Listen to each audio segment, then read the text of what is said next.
महान सोच भएका मानिसहरू ज्ञान विज्ञानको कुरा गर्छन्, मध्यम सोच भएका मानिसहरू विषय वस्तुका कुरा गर्छन् र नीच सोच भएका मानिसहरू अर्काको कुरा गर्छन्। जय श्रीनारायण। म रामप्रसाद ढकाल, हाल युनाइटेड अरब इमिरेट्स दुबईबाट। मित्रहरू, जहिले पनि महान सोच भएका व्यक्तिहरू हामीले हेर्न सक्छौँ। उनीहरू जहिले पनि ज्ञानका कुरा गर्छन्, विज्ञानका कुरा गर्छन्, आध्यात्मिक भएर अध्यात्मको कुरा गर्छन्। उनीहरू जहिले पनि समाजको लागि कुरा गर्छन्, उनीहरू राष्ट्रको लागि कुरा गर्छन्, उनीहरू आफूले के योगदान दिन सकिन्छ त्यो विषयमा कुरा गर्छन्। यी विषयमा कुरा गर्ने व्यक्तिहरू जहिले पनि महान सोच भएका व्यक्तिहरू हुन्। यी महान सोच भएका व्यक्तिहरू हामीले धेरै कम देख्ने गर्छौँ। त्यसै गरी मध्यम सोच भएका व्यक्तिहरूले विषय वस्तुको कुरा गर्छन्, इन्द्रिय भोगका कुरा गर्छन्, आफ्नो जीवन स्वार्थी बनाउने कुरा गर्छन्, आफूले केही पाउने कुरा गर्छन्, आफूले केही पाइराख्ने मात्रै कुरा गर्छन्, समाजको कुरा गर्दैनन्।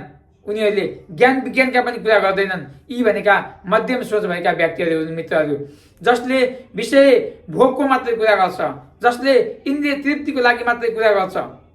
तर मित्रहरू, के थाहा छ? नीच सोच भएका मानिसहरूले जहिले पनि अरूको बारेमा कुरा गर्छन्, जहिले पनि अरूको नकारात्मक टिक्का टिप्पणी गर्छन्, जहिले पनि उनीहरूले अरूको कुरा काट्छन्। उनीहरूलाई महान सोच भएका व्यक्तिहरूले जस्तो महान ज्ञान विज्ञानको कुरा गर्नु नै छैन। उनीहरूलाई मध्यम सोच भएका व्यक्तिहरू जस्तै विषय भोग गर्ने कुरा गर्नु पनि छैन। उनीहरू त यति नीच सोच भएका व्यक्तिहरू छन् जसले जहिले पनि अरूको मात्रै कुरा गर्छ, अरूको मात्रै खुट्टा तान्छ, अरूलाई मात्रै असफल गराउन खोज्छ, अरूको बारेमा मात्रै नकारात्मक कुरा गर्छ। यस्ता नीच सोच भएका व्यक्तिहरूबाट तपाईँ हामी पनि टाढा रहन जरुरी छ। मध्यम सोच भएका व्यक्तिहरू पनि विषय वस्तु इन्द्रिय भोग मात्रै गर्छन्। यी व्यक्तिहरूबाट पनि हामी टाढा हुन जरुरी छ। तपाईँ हामी जहिले पनि महान सोच भएका व्यक्तिहरू समान आफूलाई खडा गर्न जरुरी छ, ताकि हामीले ज्ञान विज्ञानका कुरा गर्न सकौँ, ताकि हामीले अध्यात्मको कुरा गर्न सकौँ, ताकि हामीले धर्म संस्कृति रीतिरिवाजको कुरा गर्न सकौँ। जहिले पनि मानिसहरू 3 क्याटेगोरीका हुन्छन्।